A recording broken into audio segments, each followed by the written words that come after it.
O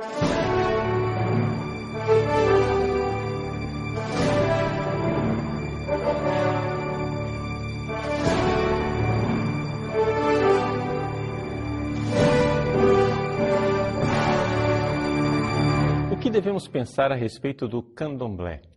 Esta é a pergunta que eu gostaria de responder no Resposta Católica de hoje. Em primeiro lugar, existem duas atitudes básicas que nós vemos dentro da igreja com relação a estas religiões pagãs e animistas. A primeira é de indiferença, ou seja, não fede nem cheira, estão aí, elas existem, mas não precisamos dar muita atenção a elas. A segunda atitude é a atitude de medo por possíveis influências demoníacas. Essas duas atitudes estão presentes no cristianismo desde a sua origem. São Paulo, nas suas cartas, teve que responder à dificuldade dos primeiros cristãos com relação às carnes imoladas aos ídolos, aos deuses pagãos. Por quê? Porque alguns fiéis estavam realmente muito preocupados com a contaminação que estes alimentos poderiam dar. São Paulo tem uma atitude um pouco cética com relação às religiões antigas. Ele diz, os ídolos, eu os reputo em nada.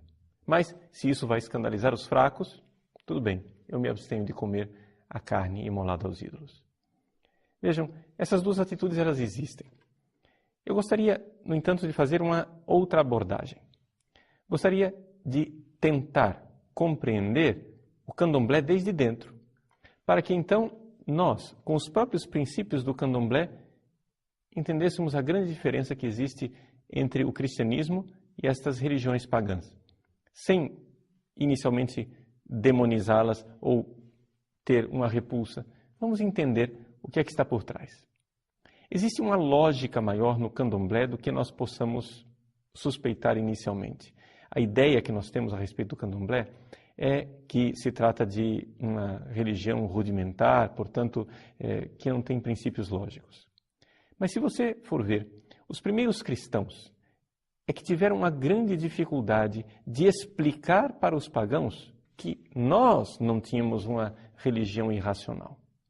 Você veja, por exemplo, o embate, o debate de Orígenes, escritor cristão, contra Celso.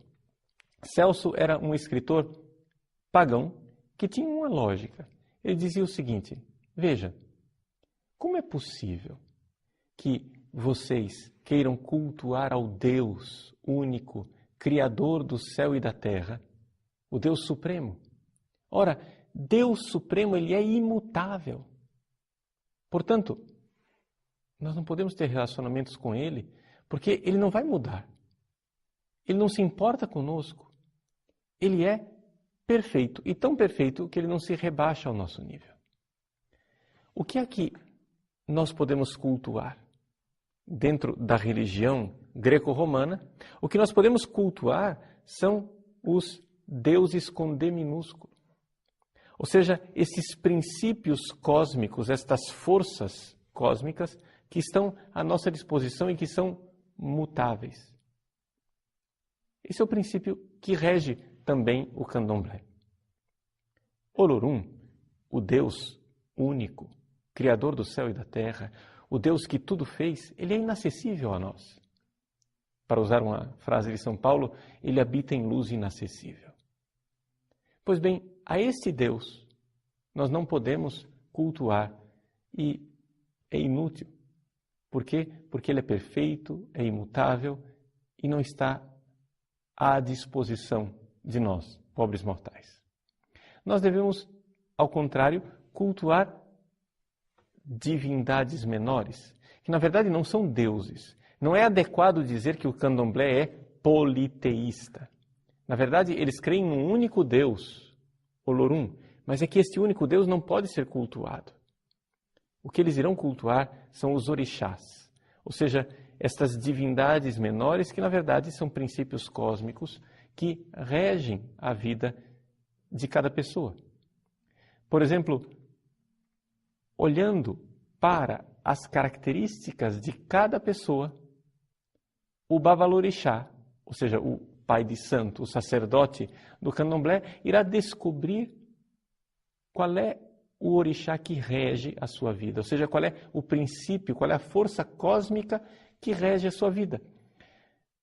Se ele descobrir que, por exemplo, o que rege você é a força das águas, a força do mar, você irá cultuar Iemanjá, assim como os antigos cultuavam Poseidon, os gregos, o deus do mar. Também nós podemos ver que existe alguma pessoa que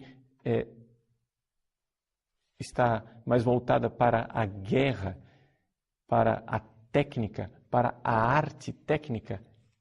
Essas pessoas guerreiras irão cultuar Ogum, assim como os romanos antigos cultuavam Vulcano ou Hefesto para as coisas técnicas, os metais, né? A arte do ferreiro, ou então o deus Ares, Marte, o deus da guerra. Ou então você poderá cultuar o deus da caça. Para os antigos romanos era Diana ou Ártemis. Para o candomblé é Oxóssi. E assim você vai descobrindo qual é o orixá, qual é o princípio cósmico que rege a sua pessoa, que rege a sua personalidade, e você irá cultuar esse princípio cósmico, deixando de lado o Deus único, o Deus criador do céu e da terra, porque esse é imutável, perfeito, e ele não lida com este mundo. Esse é o princípio lógico da religião pagã animista, tal qual ela era realizada nos antigos mitos e na antiga religião greco-romana, ou, atualmente, na mitologia e nas crenças afro-brasileiras.